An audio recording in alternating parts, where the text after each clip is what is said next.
gente está junto para fazer aquele cara que tá do lado. Às vezes empapado, muitas vezes grudado, mas sempre muito bem acompanhado. Eu tô falando do arroz.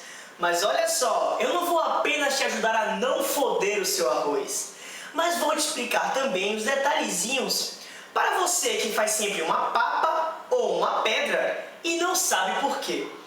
Pois bem, esse menino vai bem com proteína, vai bem com feijão, vai bem sozinho, até para fazer doce dá. E existe tipo de arroz a rodo, mas hoje a gente vai falar somente de dois, que são aqueles que habitam o prato do povo. Esse aqui é o branco ou agulhinha. Ele é o que demora menos tempo para ser feito, já que ele não tem sua casca. E justamente por não ter sua casca, que ele perde grande parte de seus nutrientes. Mas, em compensação, ele assimila muito melhor o sabor de tudo que você colocar para temperar ele. Já esse aqui é o integral. Como ele mantém sua casca, ele fica mais marronzinho e muito mais consistente. Ele é rico em vitaminas A, B, magnésio e fibras, o que ajudam a regular o seu intestino e aumentar a saciedade. Agora vamos falar de preparação. Lavar ou não lavar? Eis a questão. Se for lavar, primeiro, lave até que a água fique translúcida e espere secar para não interferir no cozimento do arroz. A vantagem é que fazer arroz nada mais é do que o grão absorvendo um líquido. Ou seja, lavar vai adiantar o seu lado. A segunda coisa é que remove o excesso do amido, evitando que ele empape tanto. Mas essa, por sinal, também é desvantagem, porque é no amido que estão todos os nutrientes. Ou seja, o arroz branco ele já é bem pobre. Se você lavar, vai tirar mais nutrientes ainda. Eu mesmo não lavo.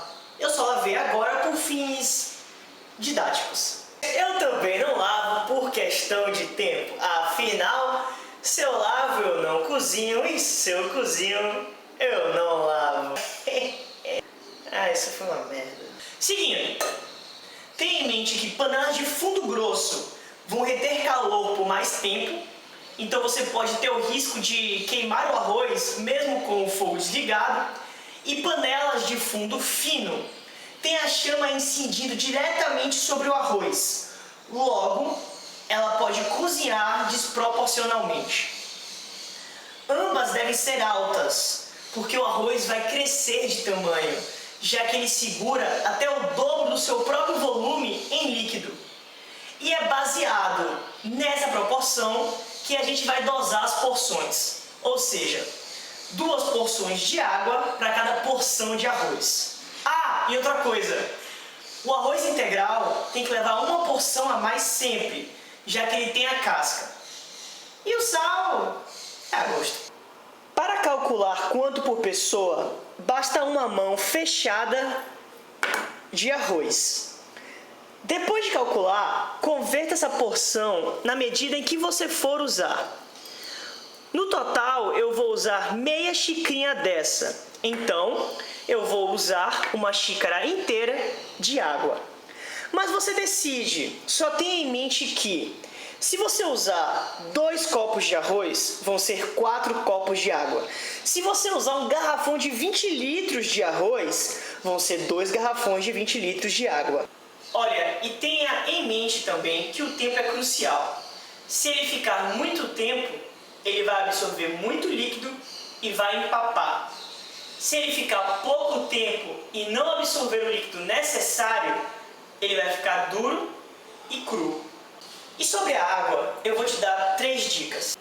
Primeiro, parte da água vai evaporar no cozimento, então sempre coloque um pouquinho mais que a porção pedida. Segundo, você pode empilhar arroz, mas você não pode empilhar água.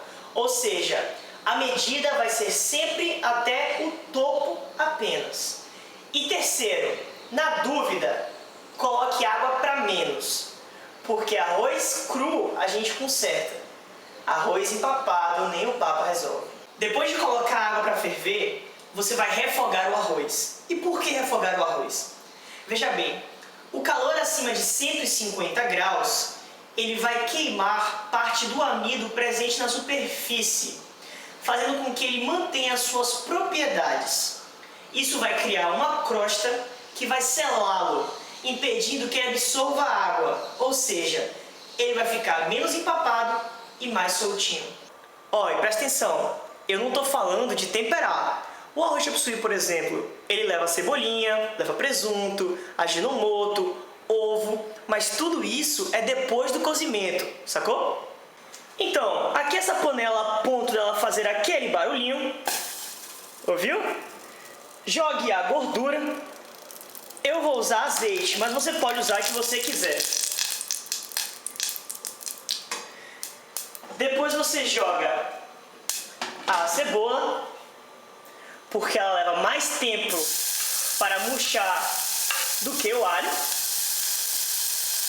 A gente joga o alho e dá uma mexida, sempre em fogo baixo. Sobre refogar, mais 3 dicas. Nossa, o cheiro está muito bom.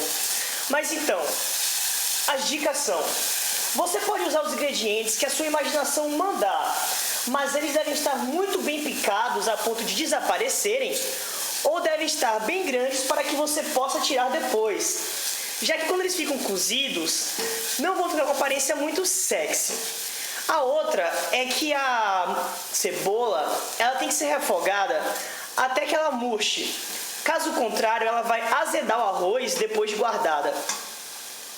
E a terceira, gente, é que a gordura que você vai utilizar, ela vai impermeabilizar os grãos, o que vai fazer o arroz reter o amido. Ou seja, quanto mais gorduroso o seu arroz for, mais difícil de empapar ele vai ficar. Por isso que quando você vê neguinho mexendo no arroz, colocando água na hora errada, fazendo macaquice, fazendo macumba e o escambau, e mesmo assim ele ficar soltinho e brilhante, é porque tá cheio de óleo. Agora que os ingredientes murcharam, jogue o arroz e frite ele em fogo baixo.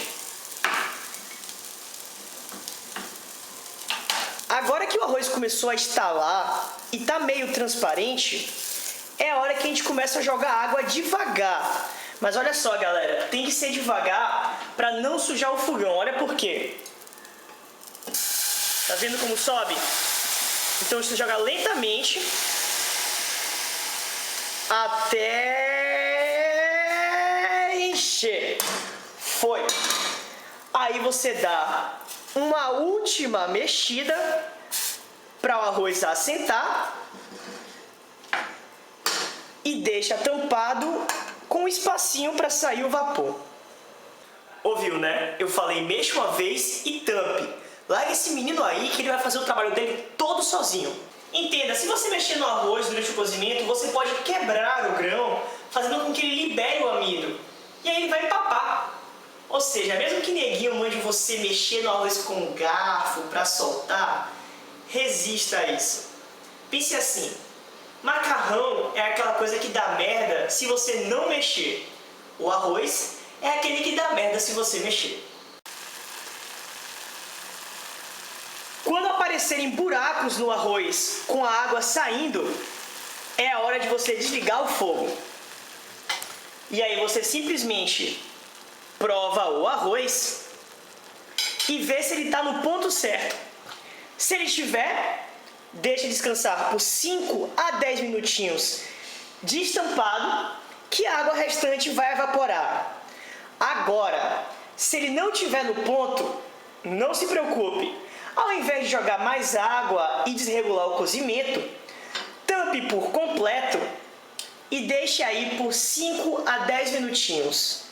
Acredite, o arroz vai pegar o ponto certo, já que ele vai absorver toda a umidade restante na panela. Não é à toa que dizem que isso é uma receita simples. Essa foi sutil, velho. Depois desse processo, aí sim que você tempera. Eu não vou temperar porque pra mim o alho e a cebola já tá bom demais. Eu achei uma diversidade de receitas de arroz. cada uma falando uma coisa. Se você vai colocar muita água ou pouca água. Quando colocar água, você vai tampar ou não? O fogo é baixo? O fogo é médio? O fogo é alto? E o principal, qual é o ponto certo do arroz? Sobre a questão de ponto certo, tirando empapado e uma pedra, qualquer outro resultado de arroz é comestível. Então não é porque uma receita deu certo que ela é a mais correta. A que eu falei agora é a que eu acho ser a mais prática, mas você pode mudar como você quiser. Eu só quero que você tenha em mente que fazer arroz é cozinhar o grão para que absorva o líquido e obtenha a consistência desejada, enquanto você mantém a integridade dos próprios grãos. Então é isso. Eu espero que a partir de agora ele te acompanhe mais em suas receitas. Valeu!